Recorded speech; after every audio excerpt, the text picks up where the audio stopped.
Оказывается, осы жерге енді достарының арасында әңгіме болған, білесіздер, Тәуіржан келіп кеткеннен кейін андай әңгіме болғанын ғой, типа, сен келе алмайсың, ондай жерге бара алмайсың, сенің батылың жетпейді деген сияқты оның намысына тиген әңгімелер болған екен да.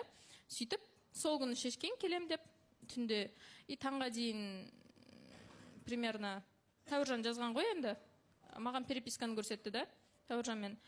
Осы қызға бар, міне, осы қызға барсаң жақсы сияқты, жайлы и простая деген сияқты айтқан ғой.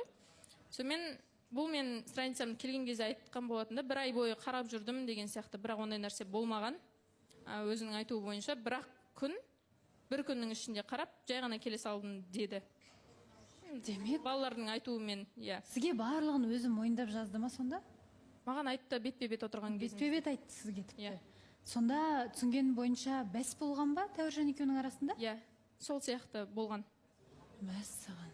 Нақты бәс демесек те, бірақ енді өзінің айтулары бойынша по-любому сол нәрсеге келіп тұрды. Енді балалардың намысына кейіп, сен келе алмайсың, бүйте алмайсың, сөйте алмайсың дегеніне ерексіп келген болып тұрды енді.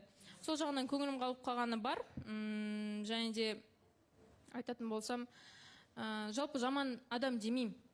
Өте жақсы адам, бақытқа лайық адам, бірақ жаңағыдай біздің осында таныстық болып жатқан кезде де айттым ғой, жасау керек емес, өзінің қалауымен жасау керек деген сияқты. Қалауымен болу керек бүкіл нәрсе деп.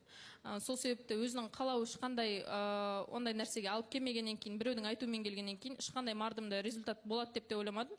Сонымен мен жазсам не жауап бермейді, звондасам жай ғана мен жұмыстамын, бүйтіп жүрмін, сөйтіп жүрмін деген сияқты сылтауларын айтып, сөйтіп қоя бергеннен кейін не істеймін? Демек таныстық тоқтады. Үміткеріңіз барлығын өзі түсіндіріп айтып берді. Біздің редакторларымыз да хабарласқан болатын. Жауап жоқ болды, кешелі бері ешқандай жауап жоқ. Өзімізді түсіне алмадық, бірақ сөйтсек мән-жайды сізге түсіндіріпті.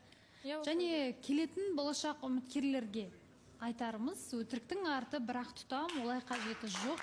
Өздеріңізді ұятқа қалдырып, құр бекер уақыттарыңызды кетіріп, елдің уақытын алып, қаншама шынымен де бұл жерде нағыз шынайы қатысушылары отыр. Сондықтан да жігіттеріңізге сын келтірмеңіздер, қыздар арттарыңыздан жаман сөздер ермесін. Сондықтан да келгенде шынайы ниетпен келсеңіздер деп сұраймыз сіздерден. Мадина, өз үміткеріңізді күтесіз? Өзім үміткерім күтем, аяғына нық тұрған, өзіне сенімді, сөзінде тұра алатын шынайы. Жақсы. Мадина